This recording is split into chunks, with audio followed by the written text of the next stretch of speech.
एक सम्राट बूढ़ा हो गया था। उसके 3 लड़के थे और तीनों के बीच में उसे निर्णय करना था कि किसे राज्य को सौंप दे। बड़ी कठिनाई थी। वे तीनों लड़के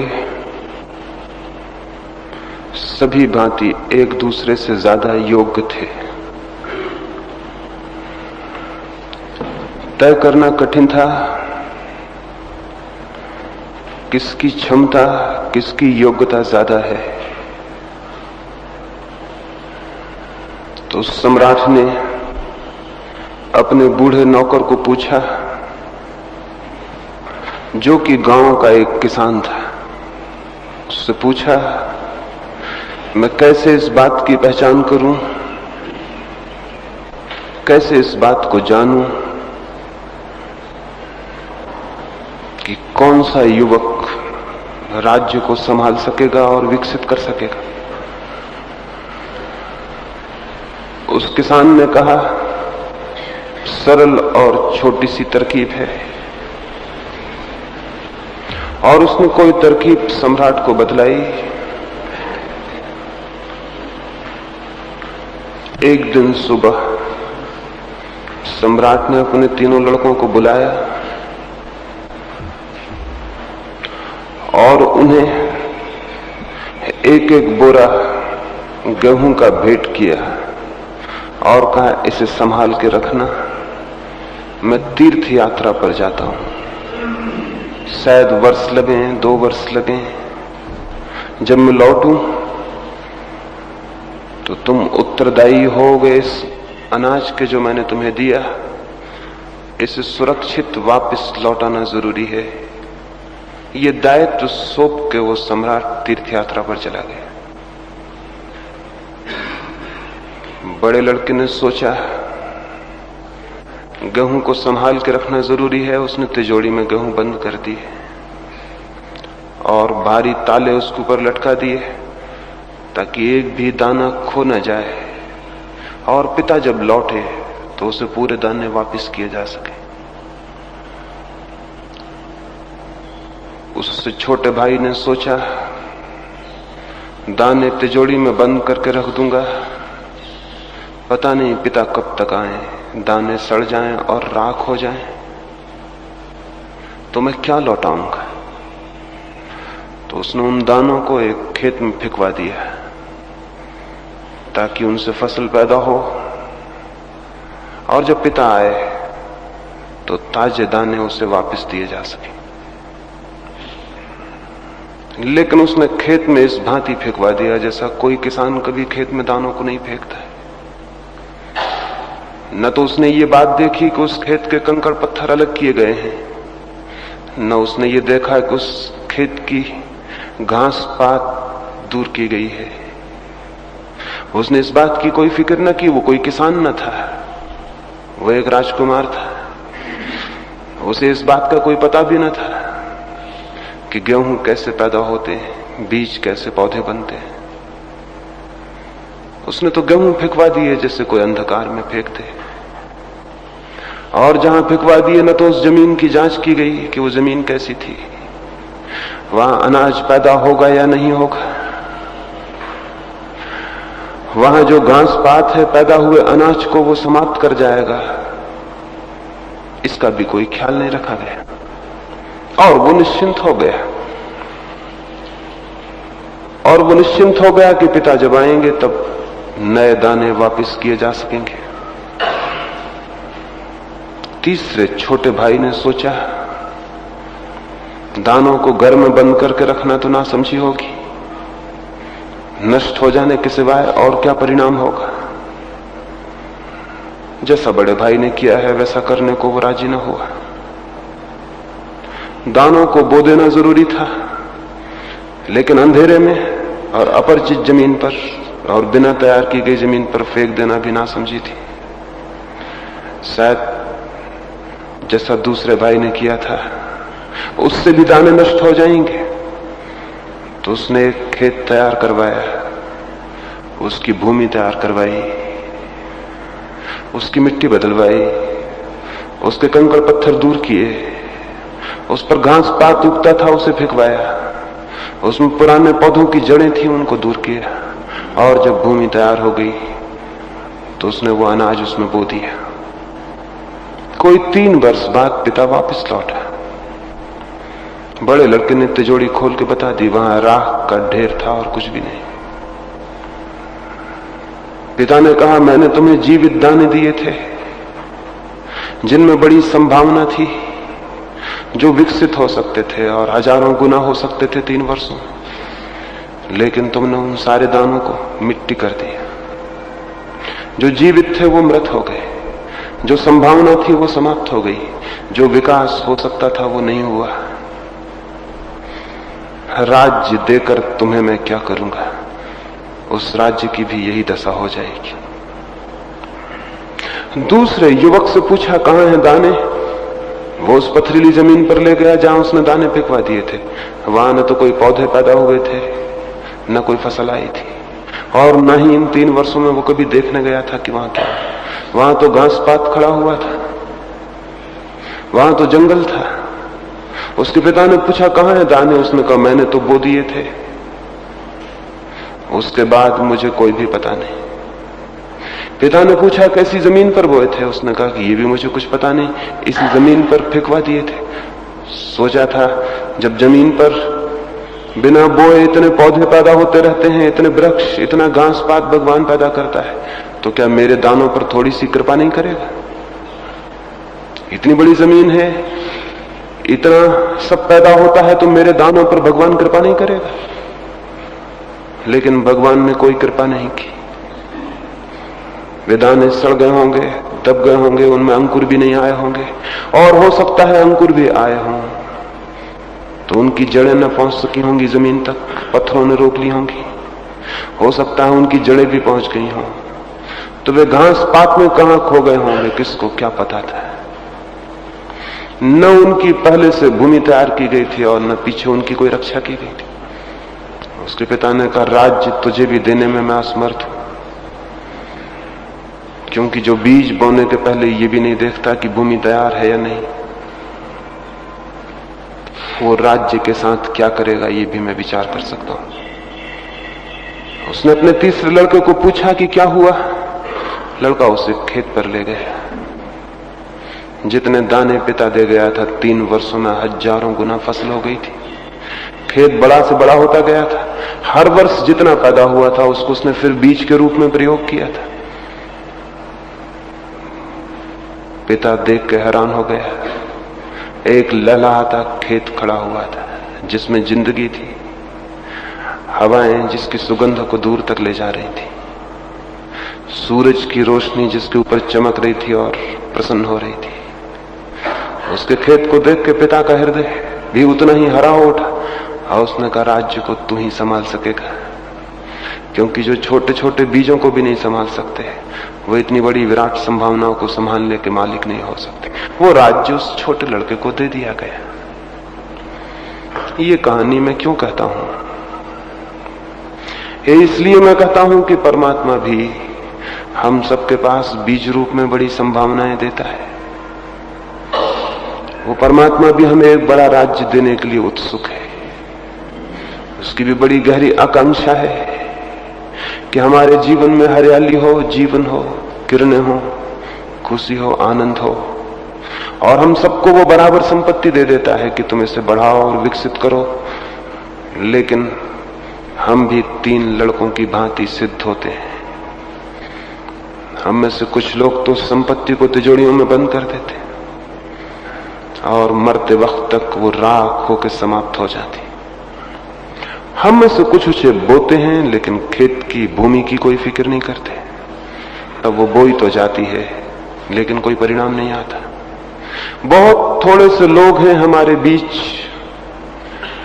परमात्मा जो हमें देता है उसकी फसल को काटते हैं, उसे विकसित करते हैं। जन्म के साथ उन्हें जो मिलता है, मृत्यु के साथ उससे 1000 गुना वो परमात्मा को वापस कर देते हैं। जो आदमी जन्म के साथ जो कुछ लेके आता है, मृत्यु के समय अगर 1000 गुना वापस करने के लिए उसकी तैयारी नहीं है तो वो समझ ले कि उसके जीवन में कोई सार्थकता का, कोई कृतार्थता का, कोई आनंद का विकास नहीं होगा।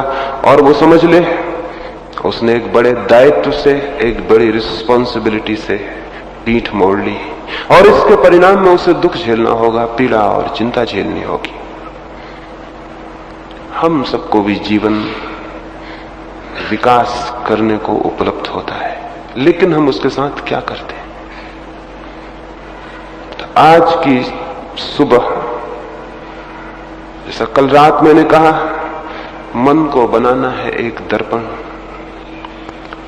मन को बनाना है एक मंदिर, मन को बनाना है कुछ ऐसा कि परमात्मा उसमें फलित हो सके, प्रतिफलित हो सके, दर्शन पा सके हम उसके जो जीवन का सत्य है, उपलब्ध हो सके उससे जो जीवन का सौंदर्य है, प्राण हमारे निनादित हो सके उससे जो जीवन का संगीत है।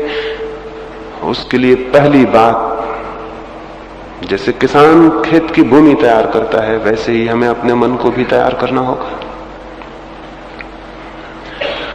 हमें भी अपने मन की भूमि को तैयार करना होगा, और तैयारी में पहली बात जो करनी होगी वो ये कि मन से सारे कंकड़ पत्थर अलग कर देने होंगे, मन से घास पात अलग कर देना होगा, मन से उखाड़ फेंकनी होंगी वो सब जड़ें जो न मालूम कितने दिनों से हमारे मन में घर किए हुए, ताकि नई फसल हो सके।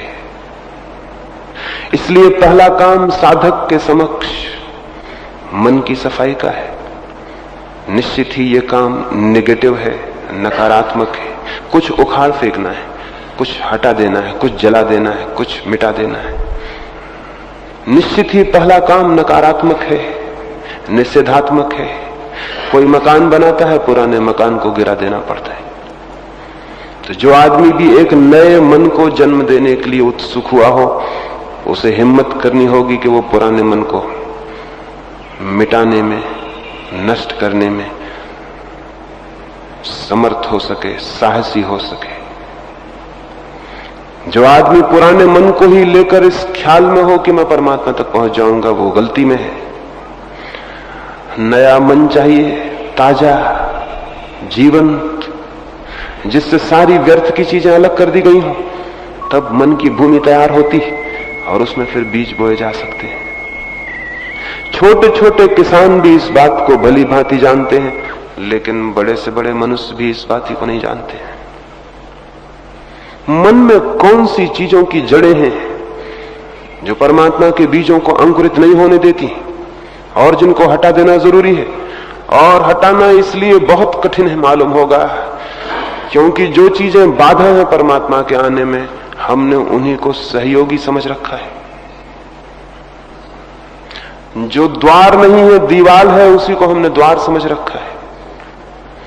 और जो मार्ग नहीं है, बाधा है, उसी को हमने मार्ग समझ रखा है। इसलिए हटाने में बड़ी कठिनाई प्रतीत होगी, लेकिन वो कठिनाई आसान हो जाती है अगर ये दिखाई पड़ जाए कि जिसे हमने सहयोग समझा था वो विरोध था, और जिसे हमने सहारा समझा था वो बंधन था, और जिसे हमने स्वतंत्रता समझा था वो परतंत्रता थी। तो आज की सुबह उन थोड़ी सी कुछ बातों से आपको परिचित कराने की कोशिश करूंगा जो हमारे मन में परमात्मा की तरफ सबसे बड़ी बाधाएं हैं, लेकिन हजारों वर्षों से किसी बुनियादी भूल के कारण हम उनको बाधाएं नहीं समझकर सहयोगी समझते रहे। जैसे पहली बात, और उससे बड़ी कोई दूसरी बाधा नहीं है। पहली बात, ज्ञान सबसे बड़ी बाधा है। थोड़ा सुन के हैरानी और कठिनाई होगी।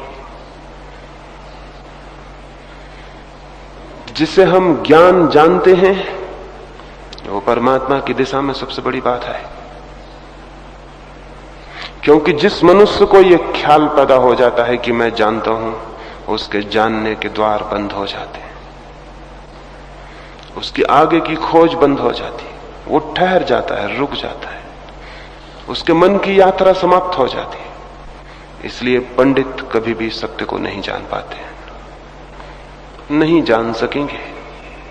आज तक किसी पंडित ने सत्य को नहीं जाना है और कभी नहीं जान सकेगा।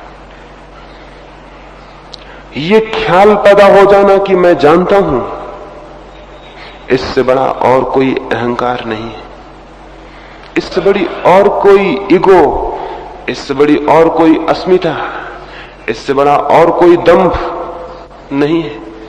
सुकरात बूढ़ा हो गया था। कुछ लोगों ने आके सुकरात को कहा,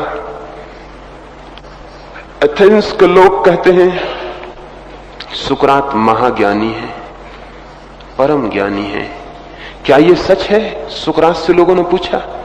सुकरात ने कहा, जब मैं छोटा था और जब मुझे जीवन का कोई अनुभव नहीं था और जब मैंने जीवन को जाना नहीं था और जीवन से मैं परिचित न हुआ था, तब मुझे भी ये भ्रम था कि मैं जानता हूं। जब मैं छोटा था, बच्चा था, फिर मैं युवा हुआ, जीवन की बहुत ठोकरें मैंने खाई और जीवन के बहुत अंधेरे रास्तों पर मैं भटका, तब धीरे धीरे मुझे पता चला कि मैं कितना कम जानता हूं।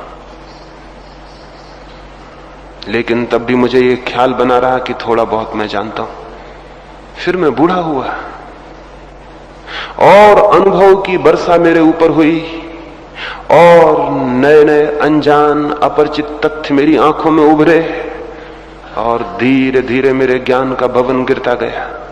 अब जबकि मैं मरने के करीब पहुंच गया हूं, मैं अत्यंत स्पष्ट रूप से कह देना चाहता हूं, मुझसे बड़ा अज्ञानी शायद ही कोई हो, मैं कुछ भी नहीं जानता। और जाओ एथेंस के मेरे लोगों को कह देना कि वो ये भूल भरी बातें किसी को न बताएं, वो मुझे प्रेम कर दे, ये तो ठीक है, लेकिन ये ना कहें कि मैं परम ज्ञानी हूं। वे मित्र वापस गए और उन्होंने एथेंस के समझदार लोगों को कहा कि तुम तो कहते हो सुकरात परम ज्ञानी है, लेकिन उसने खुद कहा है कि मैं तो परम अज्ञानी हूं।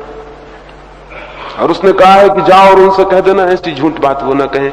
तो वे वृद्धजन हंसने लगे एथेंस के और उन्होंने कहा, जो अपने को परम अज्ञानी कहता है उसी के लिए तो परम ज्ञान के द्वार खुल जाते हैं। इसीलिए तो हम कहते हैं कि सुकरात परम ज्ञानी है, जो इस तथ्य को जानने में समर्थ हो गया है कि मैं कुछ भी नहीं जानता, उसका हृदय एकदम सरल और शांत हो जाता है, उसके हृदय की सारी जटिलता विलीन हो जाती, उसका अहंकार शून्य हो जाता है, वो मिट जाता है एक अर्थों में। उसके मन में तब कोई ख्याल और विचार नहीं रह जाते, तब कोई सिद्धांत और शास्त्र नहीं रह जाते, तब उसके भीतर कोई दावा नहीं रह जाता कि मैं जो कहता हूं वही सही है और दूसरे जो कहते हैं वो गलत है। तब वो कोई दावा नहीं करता, तब वो कोई घोषणा नहीं करता, तब वो कोई विवाद नहीं करता, तब वो कोई तर्क नहीं करता, बल्कि इस शांत अवस्था में कि मैं नहीं जानता हूं, उसका मन मौन हो जाता है और उसी मौन में वो जान पाता है। स्टेट ऑफ नोइंग, जानने की दशा, और स्टेट ऑफ नॉट नोइंग, न जानने की दशा। दो अवस्थाएं हैं चित्त की। एक चित्त की दशा है जब हमें लगता है कि हम जानते हैं। क्या जानते हैं? लेकिन हम क्या जानते हैं? हम आदमी क्या जानता है? कौन सा ज्ञान है आदमी के पास? विश्व की सत्ता के संबंध में कौन सी समझ है हमारी? दूर है विश्व की सत्ता, अपने ही संबंध में हम क्या जानते हैं? क्यों होता है जन्म, क्यों आ जाती है मृत्यु, क्या जानते हैं? क्यों चलती हैं श्वासें और क्यों बंद हो जाती हैं, क्या जानते हैं? क्यों हैं हम, हमारे होने की अर्थवत्ता और प्रयोजन क्या है, क्या जानते हैं? जो घर के द्वार पर पौधा लगा है, वृक्ष लगा है, वो भी क्यों है? आकाश में जो बादल उठते हैं, वर्षा करते हैं, सूरज उगता है, डूबता है, रात आती, दिन आते, क्यों है ये सब? क्या जानते हैं? क्या है हमारा जानना इस सारे विश्व के प्रति, इस विराट के प्रति? लेकिन अपने संबंध में भी जो मनुष्य कुछ नहीं जानता, वो भी ये ख्याल करता है कि मैं ईश्वर के संबंध में जानता हूं। अपने संबंध में भी जिसे कोई पता नहीं, वो भी ये दावा करता है कि मोक्ष के संबंध में मैं जानता हूं, स्वर्ग और नरक के संबंध में जानता हूं। और न केवल ये दावा करता है कि मैं जानता हूं, बल्कि ये भी दावा करता है कि दूसरे जो जानते हैं वो गलत है, जो मैं जानता हूं वही सही है। न केवल दावा करता है, बल्कि तलवारें निकाल के निर्णय भी करता है कि अगर हिंदू और मुसलमान, ईसाई और जैन, सिख और पारसी क्या करते रहे, न केवल हम सही हैं, बल्कि अगर कोई और कहता है कि तुम और भिन्न बात कहता है तो वो गलत है। न केवल वो गलत है, बल्कि इसका निपटारा हत्या से करने की कोशिश भी हम करते हैं। अद्भुत है हमारा ज्ञान, कहना चाहिए अद्भुत है हमारा अज्ञान। जीवन के बाबत कुछ भी ज्ञात नहीं है, लेकिन उस अज्ञात सत्य के संबंध में भी हम कल्पनाएं कर लेते हैं और कल्पनाओं पर लड़ते हैं, अनुमान कर लेते हैं, अनुमानों पर लड़ते हैं, हत्याएं करते हैं। सिद्धांतों और शास्त्रों के नाम पर कितने मनुष्यों की हत्या हुई है, कोई हिसाब है? धर्मों के नाम पर कितना खून हुआ है, कोई गणना है? मंदिरों मस्जिदों के नाम पर कितनी आग जनी हुई है, कोई हिसाब है? किसने की है ये जानने वाला आदमी जिसको ये भ्रम है कि मैं जानता हूं, जिसे ये ख्याल है कि मैं जो जानता हूं वो सत्य है, खुद के प्राणों का कोई पता नहीं, और हम दूर के सत्यों के निर्णायक बन जाते हैं। ये जो जानने का भ्रम है, जब तक न छूट जाए तब तक जानने के द्वार खुलते ही नहीं। ज्ञान के द्वार केवल उसी के लिए खुलते हैं जो उस द्वार पर बिल्कुल अज्ञानी की भांति खड़ा हो जाता है और जो कहता है मैं तो कुछ भी नहीं जानता हूं, मुझे तो कुछ भी पता नहीं है, मुझे तो जीवन के आबासा का भी कोई अनुभव नहीं है, मैं तो निपट न जानने वाला हूं। कभी आपने सोचा, कभी आपको यह ख्याल आया है कि आप कुछ भी नहीं जानते? अगर आया है ख्याल, तो आपके जीवन में धर्म की शुरुआत की संभावना है। और अगर आपको यह ख्याल है कि मैं जानता हूं, तो आपके द्वार बंद हो गए, आपकी भूमि तैयार नहीं है। और जानते क्या है सिवाय शब्दों के, और क्या जानते? अगर गीता पढ़ ली है, अगर कुरान पढ़ लिया, या बाइबल पढ़ ली है, या और शास्त्र पढ़ लिए हैं, जो कि ढेर सारे हैं जमीन पर, जिनकी कोई कमी नहीं है। प्रति सप्ताह कोई 5000 ग्रंथ नए छप जाते हैं सारी जमीन पर। प्रति सप्ताह 5000 ग्रंथों का प्रकाशन होता है सारी दुनिया में, कोई कमी नहीं है। उन सबको आपने पढ़ लिया, उन सबके शब्द सीख लिए, सूत्र सीख लिए, उनको आप बोलने में समर्थ हो गए, बताने में समर्थ हो गए, तो क्या आप सोचते हैं ज्ञान उपलब्ध हो गए? बात अगर ऐसी होती तो सारी दुनिया ज्ञानी हो गई होती, लेकिन शास्त्र तो बढ़ते जाते हैं, साथ ही साथ अज्ञान भी बढ़ता जाता है। ये बड़े हैरानी की, बड़ी दुविधा की बात मालूम होती। आदमी का ज्ञान बढ़ता जाता है और हम देखते हैं कि आदमी के भीतर का अज्ञान भी साथ में बढ़ता जाता है। ये कैसे हो रहा है? ये जानने के भ्रम से हो रहा है। जानने का जितना भ्रम होता जाता है, उतना आदमी जटिल और कठोर होता जाता है, उतनी उसकी सरलता, उसकी सिंप्लिसिटी, उसकी ह्यूमिलिटी, उसकी विनम्रता सब खोती चली जाती। पंडित से ज्यादा अहमन्य और कौन होता है, जिसे ये ख्याल पैदा हो जाता है मैं जानता हूं, उसके अहंकार का कोई अंत नहीं है। और इसलिए तो दो पंडित मिलने को भी राजी नहीं हो पाते। दो बड़े साधुओं को मिलाना कठिन है, दो पंडितों को मिलाना कठिन है। उनके अहंकार बड़े पैने हैं, एक दूसरे के साथ खड़ा होना कठिन है। आज तक दुनिया को पंडितों के सिवाय और किसने लड़ाया है, किसने तोड़ा है, किसने आदमी आदमी के बीच दीवारें खड़ी की? कौन है इसके लिए जिम्मेवार? ये जानने वाले लोग। और बड़े मजे की बात है, ज्ञान क्या तोड़ने वाला हो सकता है? ज्ञान तो जोड़ेगा, अज्ञान तोड़ता है। तो ज्ञान के नाम से हम जिसका पोषण करते हैं वो बहुत गहरा अज्ञान है। शास्त्र पढ़ लेने से, शब्द सीख लेने से, सिद्धांतों को स्मरण कर लेने से ज्ञान उत्पन्न नहीं होता, केवल अज्ञान ढक जाता है। जैसे कोई अपने फोड़े को फूलों से ढांक ले तो क्या फोड़ा समाप्त हो जाएगा? जैसे कोई अपने रुग्ण शरीर को सुंदर सुंदर वस्त्रों से ढांक ले तो क्या शरीर स्वस्थ हो जाएगा?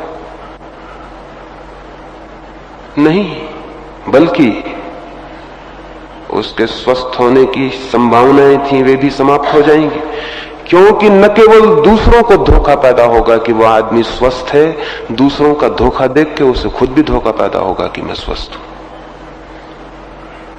एक आदमी अपने फोड़े को छिपा ले, दूसरों को दिखाई पड़ना बंद हो जाएगा कि उसका फोड़ा नहीं है। दूसरों को देख के उसको खुद को ये भ्रम पैदा होना शुरू हो जाएगा कि शायद मेरा फोड़ा मिट गया है, क्योंकि कोई उसकी चर्चा नहीं करता है। और तब फोड़ा भीतर भीतर बढ़ेगा और सारे प्राणों पे छा जाएगा। हम अपने अज्ञान को छिपा लेते हैं शब्दों और शास्त्रों की सीख से, सिखावन से। उससे अज्ञान मिटता नहीं, भीतर भीतर सुलगता रहता है, फैलता रहता है। और इसीलिए तो हमारा ज्ञान एक तरफ होता है, हमारा जीवन दूसरी तरफ होता है, क्योंकि ज्ञान ऊपर का होता है, जीवन भीतर का होता है। इसलिए रोज झंझट खड़ी रहती है।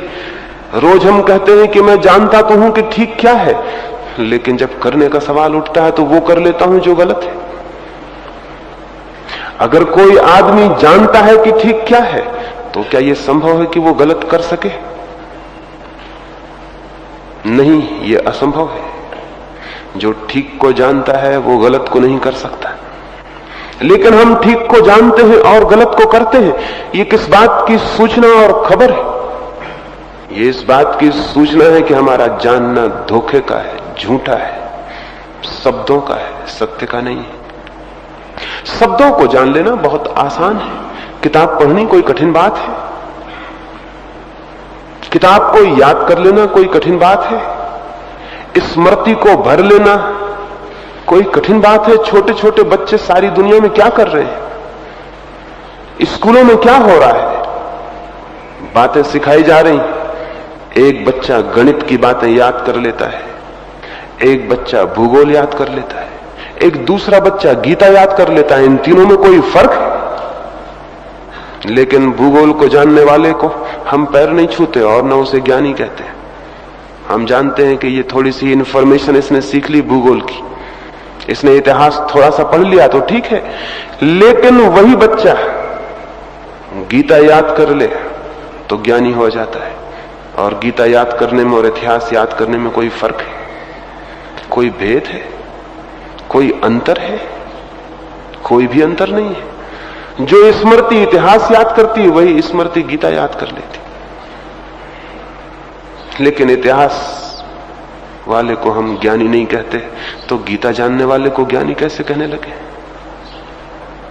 इतिहास भी एक किताब है और गीता भी और कुरान भी और बाइबल भी।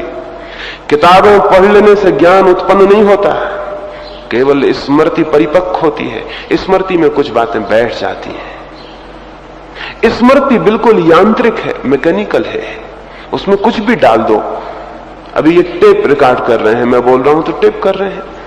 मैं अगर यहां भजन गाऊं तो भजन टेप हो जाएगा, गालियां दूं तो गालियां टेप हो जाएंगी, अच्छी बातें कहूं तो वो टेप हो जाएंगी, बुरी बातें कहूं तो वो टेप हो जाएंगी। टेप एक मशीन है, उसे इससे कोई फर्क नहीं कि मैं क्या कहता हूं, उसका काम है वो रिकॉर्ड कर लेगा। आदमी की स्मृति एक यंत्र है। आप इतिहास पढ़ें तो इतिहास याद हो जाएगा, गीता पढ़ें गीता याद हो जाएगी, भजन पढ़ें भजन, फिल्म का गीत पढ़ें तो फिल्म का गीत याद हो जाएगा। स्मृति ज्ञान नहीं है, स्मृति तो केवल संग्राहक यंत्र है। इस संग्राहक यंत्र को जो ज्ञान समझ लेता है, उसके रास्ते बंद हो गए, उसकी आगे की खोज बंद हो गई। और ये जो सारा ज्ञान है, ये फिर उसके ऊपर बोझ की भांति बैठ जाता है, उसके मस्तिष्क को बोझिल कर देता है, भारी कर देता है, विवादग्रस्त कर देता है, तर्क से भर देता है, उपद्रव से भर देता है। उसके भीतर की शांति चली जाती, उसके भीतर की चैन चली जाती, और उसके भीतर अज्ञान मौजूद बना रहता है, और उसे यह भी भ्रम पैदा हो जाता है। मैं जानता हूं, एक बंगाल में एक बहुत बड़ा तर्क शास्त्री हुआ। कहते हैं बंगाल ने वैसा दूसरा बुद्धिमान आदमी पैदा नहीं किया। तर्क में बड़ी उसकी कुशलता थी, शास्त्रों में बड़ी उसकी गति थी। शायद ही कोई ऐसा महत्वपूर्ण शास्त्र हो जो उसे कंठस्थ न हो, और शायद ही कोई ऐसी बात हो जिसके पक्ष में वो खड़ा हो जाए तो उसे हराना आसान हो। वो एक दिन सुबह सुबह ही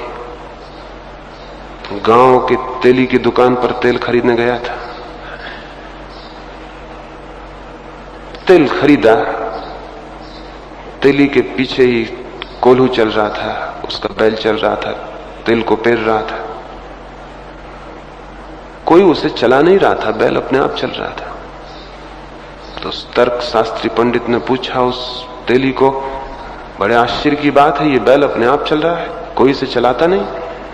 उस तेली ने कहा, देखते नहीं है, गले में घंटी बांधी है, जब तक घंटी बजती रहती है मैं जानता हूं कि बैल चल रहा है, जब घंटी बंद हो जाती है मैं उसको फिर हाँक देता हूं।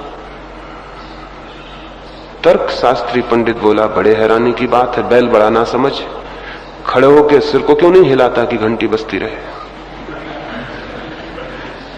उस तेली ने कहा, महाराज ये पंडित नहीं है, सीधा साधा बैल है, इसे न शास्त्रों का पता है न तर्क शास्त्र का कोई पता है, और आप कृपा करें और जल्दी यहां से चले जाएं। आपकी छाया भी खतरनाक हो सकता है ये बैल भी खड़े होकर घंटी बजाने लगे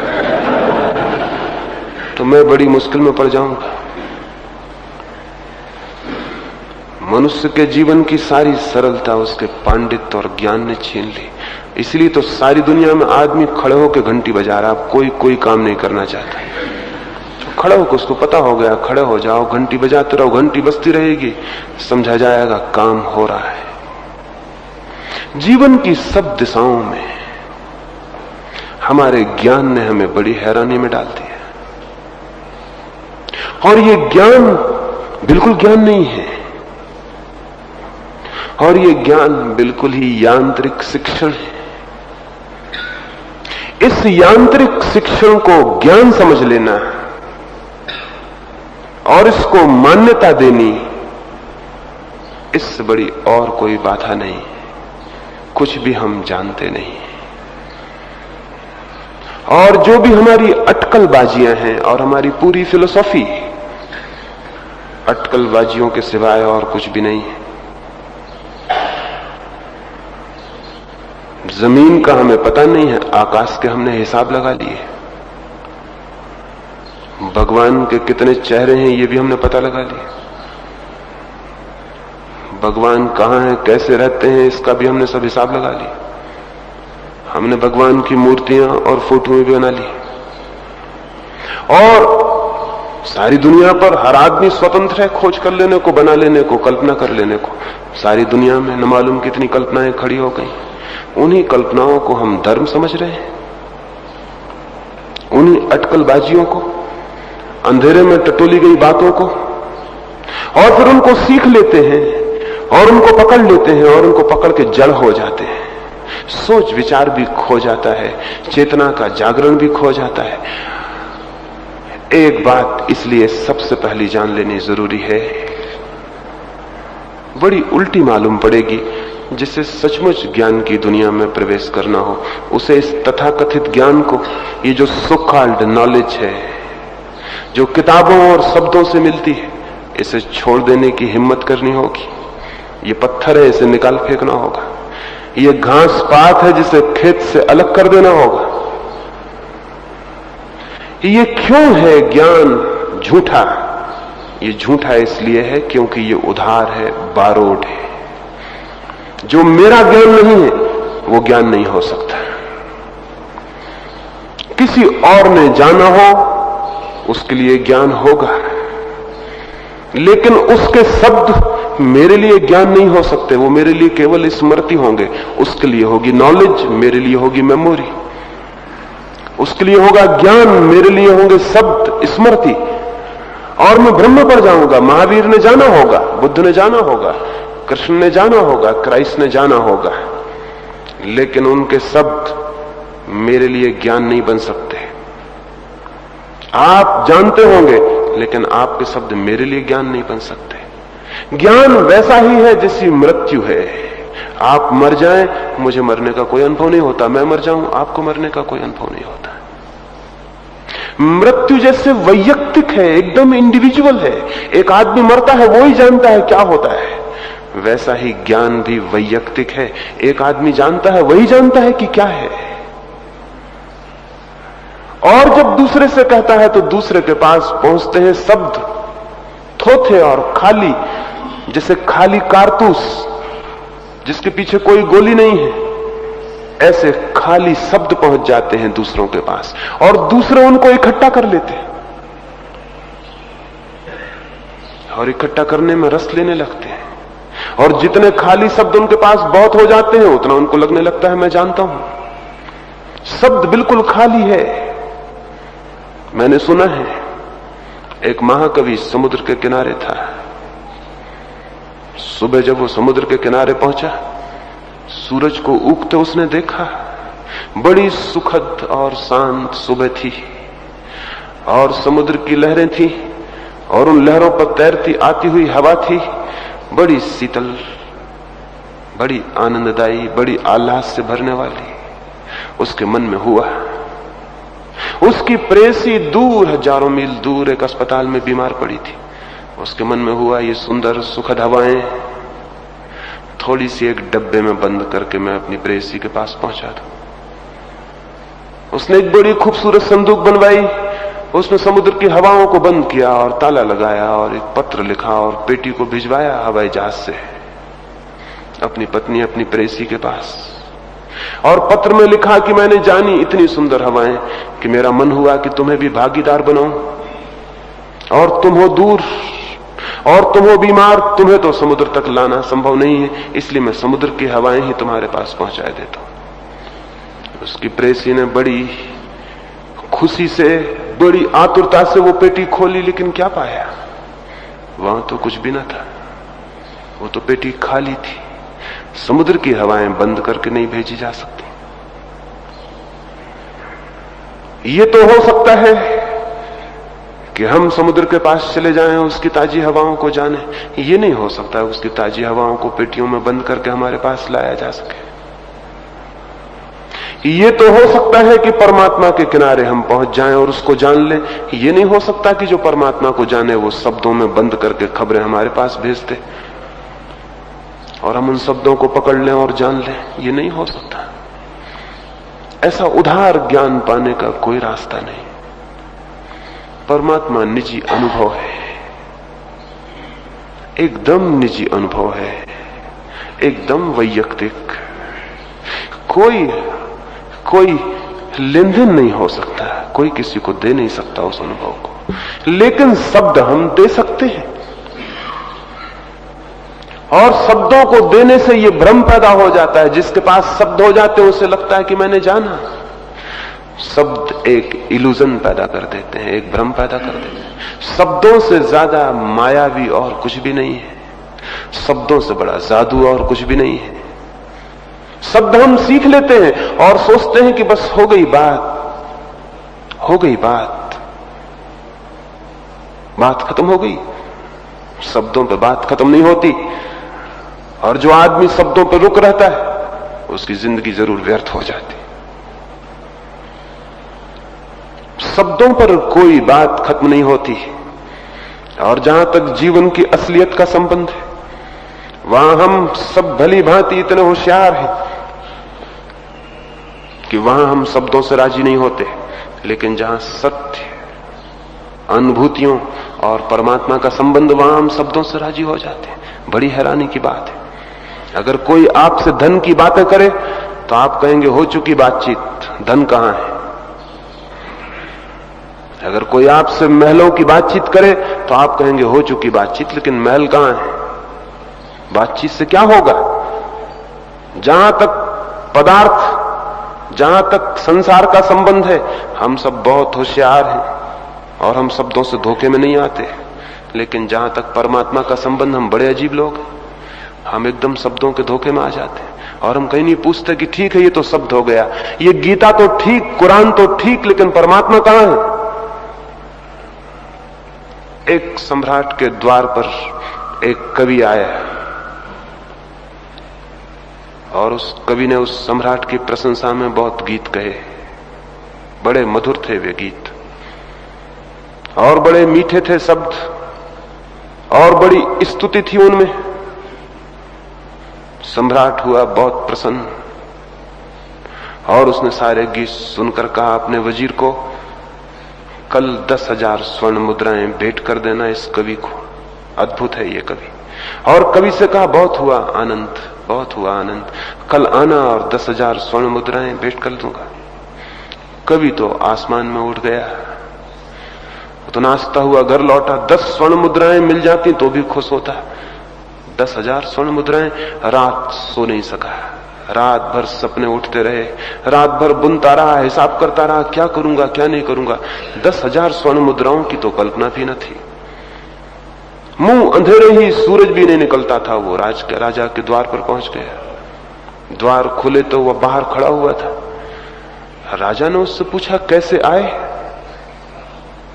वो थोड़ा हैरान हुआ।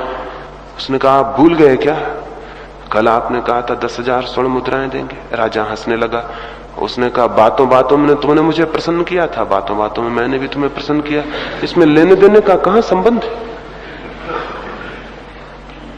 तुमने कुछ अच्छी बातें कही थी, मैं खुश हुआ, मैंने एक अच्छी बात कही ताकि तुम खुश हो जाओ। इसमें रुपए कहां आते हैं, इसमें रुपयों का क्या वास्ता है। तुमने भी कविता कही, हमने भी कविता कही। हम जरा शब्दों की कविता नहीं कर सकते, हम रुपयों की कविता करते हैं। तो हमने भी एक कविता कही, वो भी एक पोएट्री थी। तुम भी कवि हो, हम भी कवि हैं। तुम शब्दों के कवि हो, हम रुपयों और धन के कवि हैं। तो बात खत्म हो गई, उसके आगे लेने देने का क्या संबंध है। लेकिन कवि को यह तो दिखाई पड़ गया कि रुपयों की बात कविता हो तो उसको भी धक्का लगा। लेकिन उसको खुद शायद ही ये कभी दिखाई पड़ा होगा कि उसकी कविताएं भी कोरी और थोती शब्दों से ज्यादा नहीं, उनमें भी कुछ नहीं है। हम शब्दों के व्यामोह में पढ़ते हैं और उसे ज्ञान समझ लेते हैं। ये ज्ञान नहीं है। ये पहली शर्त है। इस ज्ञान को थोथा और भ्रामक समझना जरूरी है, जो हमने दूसरों से सीख लिया है। और हमने सब तो दूसरों से सीखा हुआ है। अगर मैं पूछूं ईश्वर है और आप कहें है, तो क्या आप सोचते हैं आपने ईश्वर को जाना है?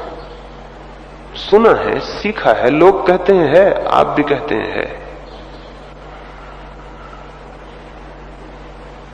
हिंदू से पूछें तो वो कुछ और कहता है, मुसलमान से पूछें वो कुछ और कहता है, बौद्ध से पूछें वो कुछ और कहता है, जैन से पूछें वो कुछ और कहता है। क्या वो सब जानते हैं? नहीं, जो उनने सुना है वो कहते हैं। क्योंकि उन्होंने भिन्न बात सुनी है, इसलिए वो भिन्न बात कहते हैं। आपने भिन्न बात सुनी है, आप भिन्न बात कहते हैं।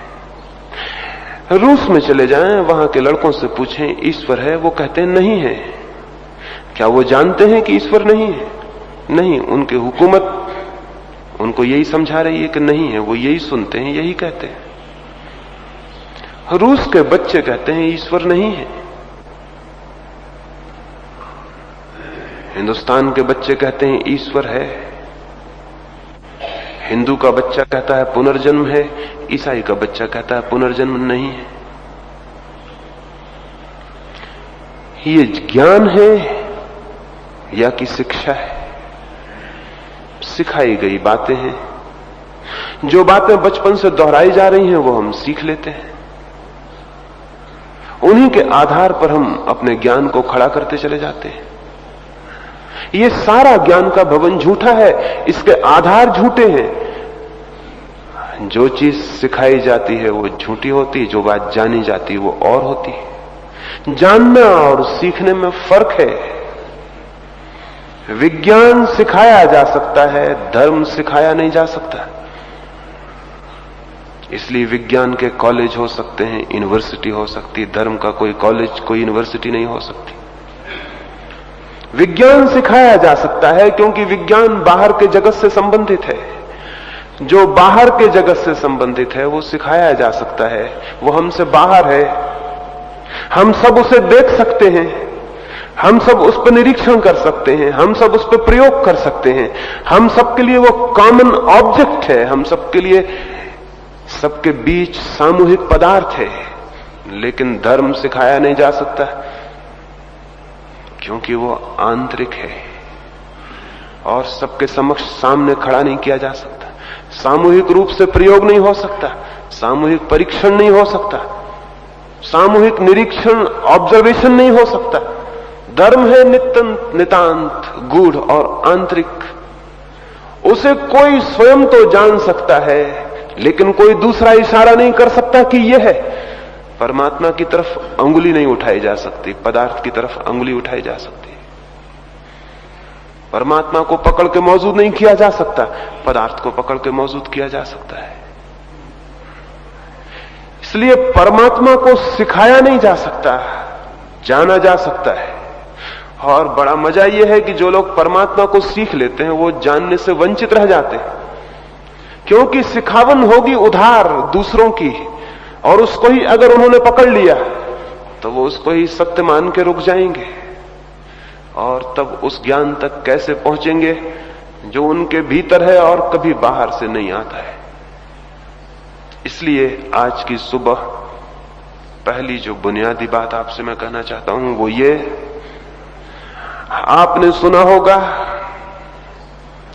दूसरे लोग ज्ञान सिखाते हैं, मैं अज्ञान सिखाता हूं। ज्ञान छोड़ना चाहिए। स्टेट ऑफ नॉट नोइंग जो है, अज्ञान की जो सरल अवस्था है, वो बड़ी अद्भुत है, बड़ी क्रांतिकारी।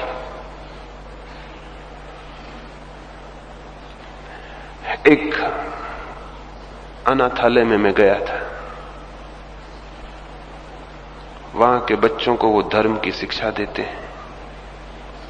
तो मैंने उनसे पूछा क्या सिखाते होंगे, क्योंकि मैं तो समझ ही नहीं पाता कि धर्म सिखाया जा सकता है। असंभव है ये बात। सिखाया जा सकता होता तो 5000 साल हो गए, अब तक आदमी धार्मिक हो गया होता। और हमने सब बातें तो सिखा दी हैं। एक एक आदमी जानता है कि ईश्वर है, आत्मा है, मोक्ष है, फला है, ढिका है, कर्म है, ये है, वो हर आदमी जानता है। लेकिन कोई आदमी धार्मिक नहीं हो गया इस वजह से। बल्कि ये जो इस तरह की बातें जानने वाले लोग हैं बड़े खतरनाक हैं। इस तरह के जानने वाले लोग हमेशा उपद्रव में ले जाते हैं, अधर्म में ले जाते हैं। जो आदमी रोज गीता पढ़ता है कल वो मस्जिद जलाने की सलाह दे सकता है। जो आदमी रोज मस्जिद में नमाज पढ़ता है वो कल मंदिर में आग लगाने की सलाह दे सकता है। बड़े खतरनाक लोग हैं इनका ये जो ज्ञान है। ये ज्ञान कोई प्रेम नहीं लाता दुनिया में, ये ज्ञान कोई दुनिया में शांति नहीं लाता, युद्ध लाता है, हिंसा लाता है। तो ये ज्ञान तो धार्मिक बनाता नहीं किसी को। फिर भी आप क्या सिखाते हैं? तो उन्होंने कहा आप आए और बच्चों से पूछ लें। मैं गया, उन्होंने खुद ही पूछा ईश्वर है, उन सारे बच्चों ने हाथ उठा दिए। उनको सिखाया था, उनको परीक्षा देनी थी, उनको बताया गया था जब हम पूछें ईश्वर है तो तुम कहना हाँ ईश्वर है। उन्होंने हाथ उठा दिए। वे हाथ बिल्कुल झूठे हैं, उन बच्चों को कोई भी पता नहीं कि ईश्वर है या नहीं, लेकिन वे हाथ उठा रहे हैं। बुनियाद रखी जा रही है असत्य की। इसी बुनियाद पर उनके जीवन भर का भवन खड़ा हो जाएगा। ये बुनियाद झूठी है, इन बच्चों को कोई भी पता नहीं। और इतना बड़ा असत्य जिन बच्चों को हम सिखा रहे हैं, हम अगर आशा करें कि जीवन में वो सत्यवादी हो जाएंगे तो निहायत नासमझी की बात है। इतना बड़ा असत्य हम उन बच्चों को सिखा रहे हैं जिनको कोई पता नहीं, उनको हम कह रहे हैं ईश्वर है, और जो कह रहा है बड़ा मजा ये है, उसे भी कोई पता नहीं, उसे भी किसी ने सिखाया है। मैंने उनके अध्यापक के कान में पूछा, तुम्हें पता है ईश्वर के होने का? मुझे तो नहीं, लेकिन हां है तो जरूर, क्योंकि सब कहते हैं। इन बच्चों को भी सिखा दिया आत्मा है, उन बच्चों का है। कहां है? उन्होंने अपने हृदय पर हाथ रख दिए। यहां मैंने एक छोटे बच्चे से पूछा कि हृदय कहां है?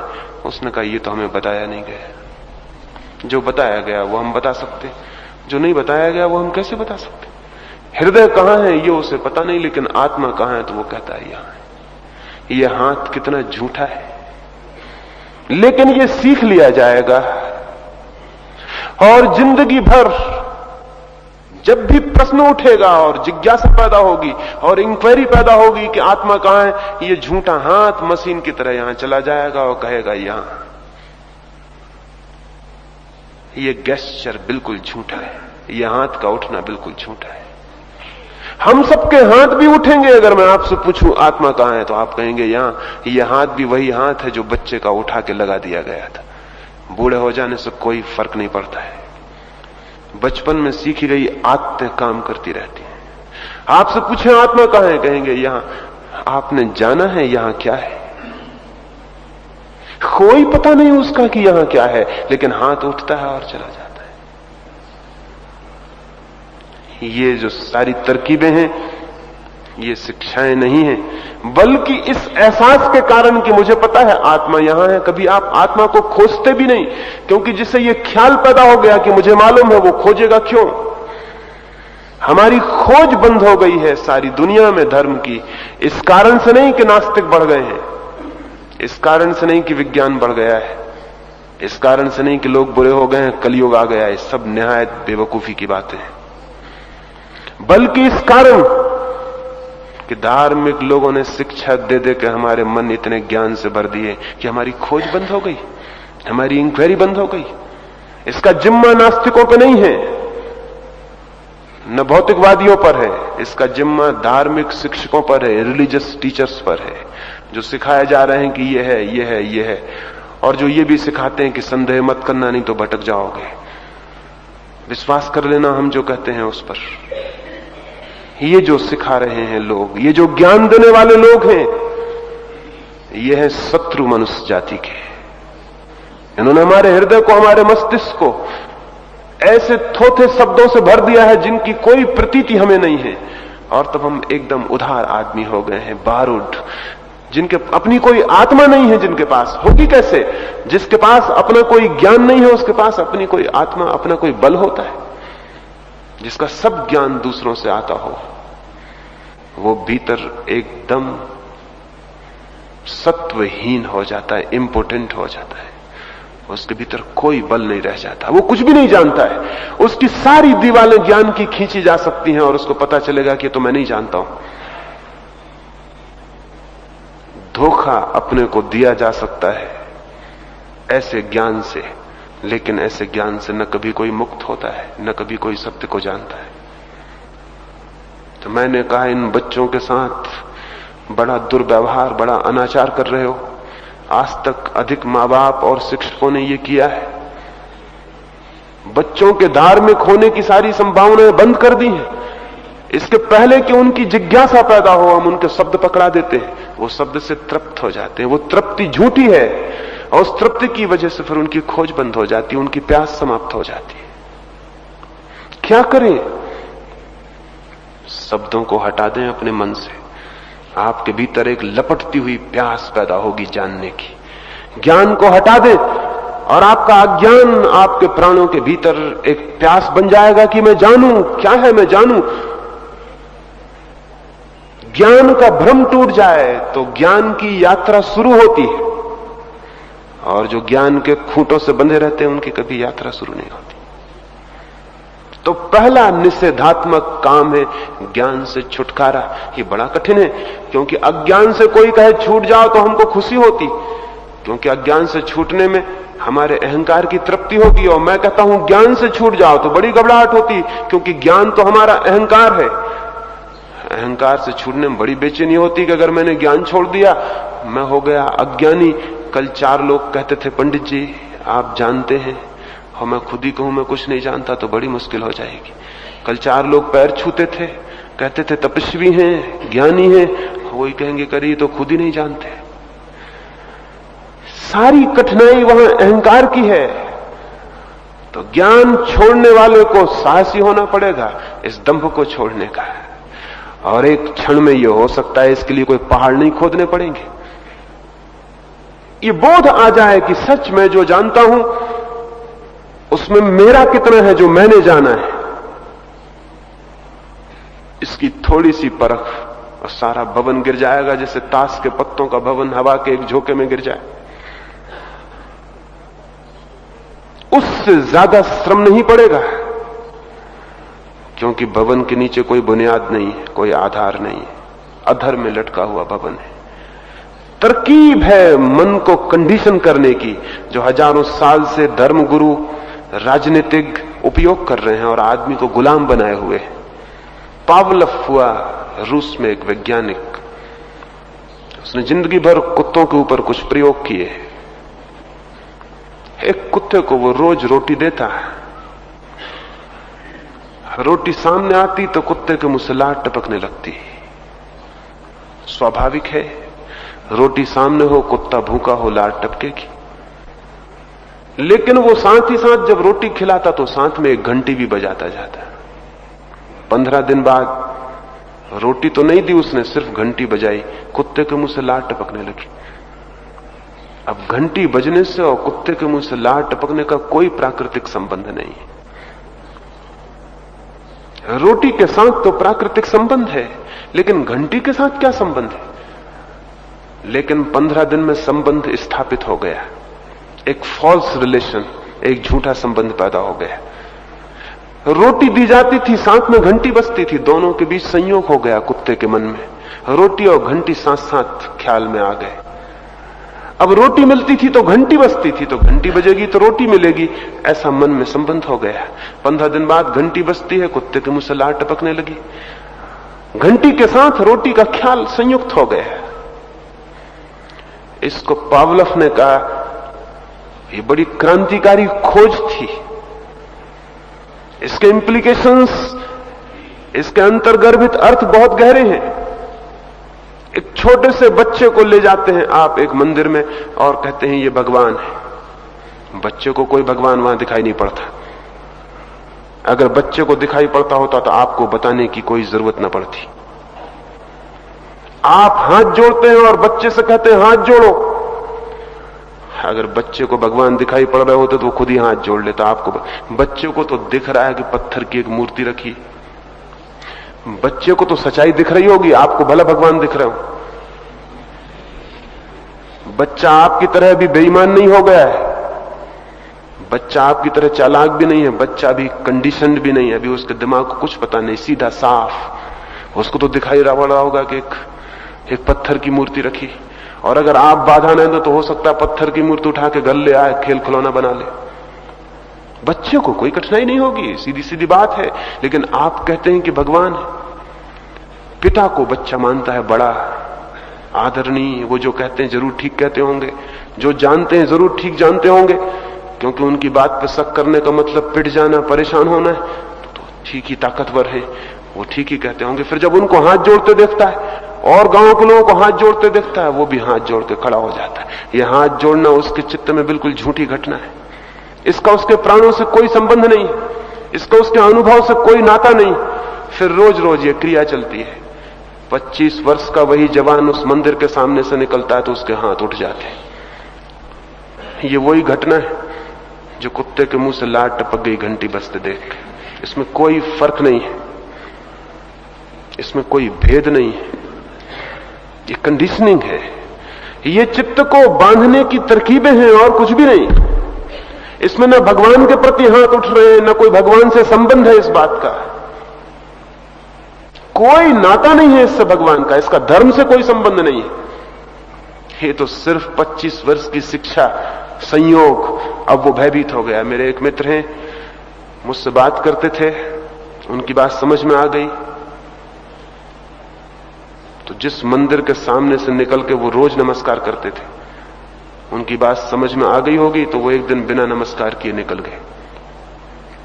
सांझ को मेरे पास आए और बोले बड़ी मुश्किल हो गई, 20-25 कदम तो मैं हिम्मत करके चला गया कि न करूं नमस्कार, लेकिन 20-25 कदम के बाद मुझे एकदम पसीना आने लगा और हृदय घबराने लगा।